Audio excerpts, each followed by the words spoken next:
Hi, welcome back to my channel, the Rapport Show. Talking about all things fitness professionals, hopefully provide some direction, some purpose, and some resilience to you as you navigate through this maze we call life, okay? The fitness industry is a tough industry in terms of personalities and everything, with very much more alpha, competitive people who enter this space. Fortunately, most of the time a lot more selfish as well. They want to look after themselves first, then they think about other people. This is the nature of the landscape and environment that you're in. One thing we're going to talk today is about keeping the main thing the main thing. This is a principle I learned from one of my mentors many years ago, about 5-6 years ago.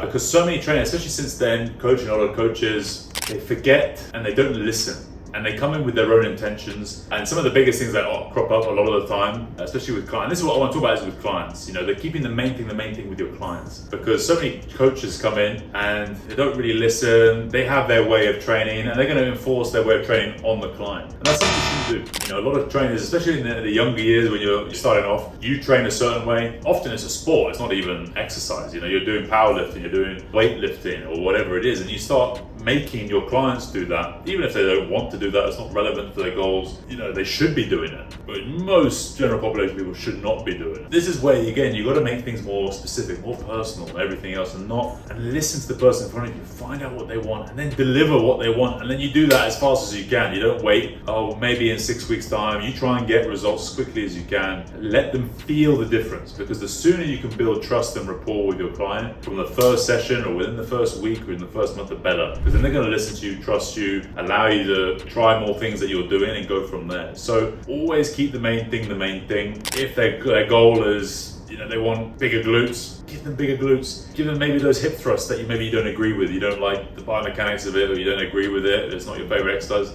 Give them the hip thrusts because they feel their glutes working when they're doing it, or whatever. And that's it. And even with exercises, even if you don't particularly like an exercise for yourself, maybe they love it, or maybe they get a great feeling from that exercise, even though you'll think, okay, if they're feeling it, fine, even though you know it's not a great exercise, for instance, with their glutes. Let the person, decide that. And it's their hour, it's their session, it's their goals, it's not about you, it's about them. And so many trainers, especially when they start out, they feel like it's about them, and they want to it's like, right, you're with me now, I'm the coach, this is what we're going to do, no matter what. And it's like, well, client is not enjoying this, doesn't like that, not feeling this, not getting great results with this. Got to make sure, because trainers often just don't listen. They're not paying attention. The client is giving them all the clues. The client is your recipe to success, what they want. And so many trainers are like, right, now we're going to go this direction. We're going to do this thing. We're going to focus on this imbalance. Because I see you're slightly shifting left and right, or you got this rotator cuff, or whatever it is. The client's like, look, I don't really care about my rotator cuffs. I want my glutes bigger, or I want the six pack, or I want,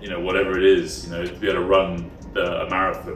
Okay, fine. Just mainly a reminder for you as coaches is focus on the main thing. What are they going to be judging you on? That's your KPI at the end of the day. Your clients are going to be like, okay, I want this in a month's time or 3 months time. I'll see if I've actually got this or not. Am I getting anywhere or am I not getting anywhere? Because at the end of the day, the majority of people are not paying you to be their friends. They're not paying for another friend. They're paying you to deliver results. So get the results, and as quickly as you can as well. Get that result first. They feel it, they notice it, and then you can start fixing all the little problems. As I say with a lot of our coaches, is focus on the elephant in the room. What is the main thing that is going on? Get rid of the elephant first, tackle that goal first, and then worry about all the little mice around, all the little things that don't really matter. When there's an elephant in the room, that's the biggest problem. Get rid of that first. And then you can work on that little lack of tibial internal rotation, on the left-hand side when they do a squat, or whatever it is. Fix the main thing, get them the results in the main thing, even if everything else is a bit of a shambles, and then work on the shambles, because as soon as you can get their rapport and their trust, they'll then listen to you for whatever it is. Yeah,